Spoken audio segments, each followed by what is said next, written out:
10 నిమిషాల్లో ముగించేస్తాను. ఈ 5 సంవత్సరాల్లో ఎవరికైనా సరే మీరు పథకాలు పెట్టద్దండి కానీ, వాళ్ళు మనకు ఓట్లు వేయదు, వాళ్ళు మనకు వ్యతిరేకంగా ఉన్నారు, వాళ్ళకి ఏమి పథకాలు ఇవ్వద్దని కానీ నేను ఎక్కడా చెప్పినటువంటి దాఖలాలు లేవు. మీకు తెలుసు. అన్నీ మనం సేవ్ చేసి మాకన్నా ఎక్కువ మీరు సేవ్ చేశారు చెప్పాలండి. మీరు సేవ చేసింది 50 కుటుంబాలు అయితే నేను 1,00,000 కుటుంబాలు గడప 2 సార్లు తిరిగాను. గుర్తుపెట్టుకోండి. మీరు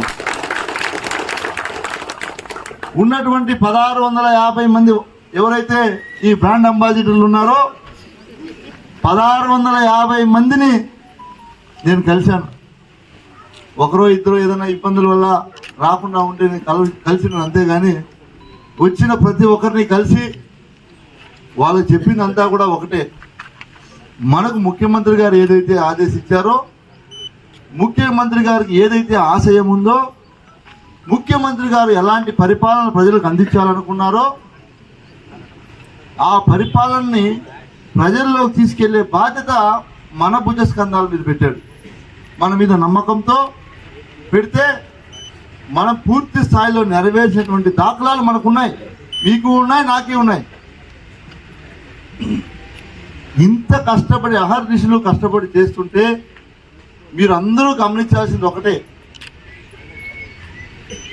గతంలో ప్రతిపక్ష నాయకులు, అదేవిధంగా ముఖ్యమంత్రిగా పనిచేసినటువంటి ఒక వ్యక్తి చంద్రబాబు నాయుడు గారు ఆయన స్థాయి దిగజారి,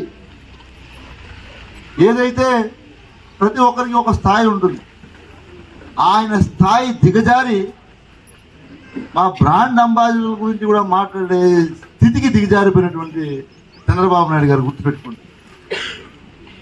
దొంగలు అన్నారు, ఇంట్లో భర్తలు లేని టైంలో ఆడవాళ్ళ మీద దౌర్జన్యం చేస్తున్నారన్నాడు. నాకన్నా బాగా మీరే చూసింటారు. నేనైతే చూస్తా, స్కిప్ చేస్తా, దాన్ని చూడను. ఎందుకంటే ఆయన మాట్లాడే ప్రతి మాట కూడా అబద్ధాలే ఉంటాయి. బ్రోకర్లు అన్నాడు. ఆఖరికి ఎలక్షన్ వస్తూ ఉంది, కోర్టుకి వేసాడు మీకు జీతాలు ఇవ్వకూడదని. మీకు అంతా తెలుసా? ఇది ఈ 3 నెలలు ఏదైతే ఉందో కోర్టుకేసి వాలంటీర్లు అంతా కూడా ఏకపక్షంగా వ్యవహరిస్తున్నారు అనో, లేదు దొంగలనో రకరకాల నిందలు పెట్టి జీతాలు ఇవ్వకూడదని కోర్టుకేసాడు.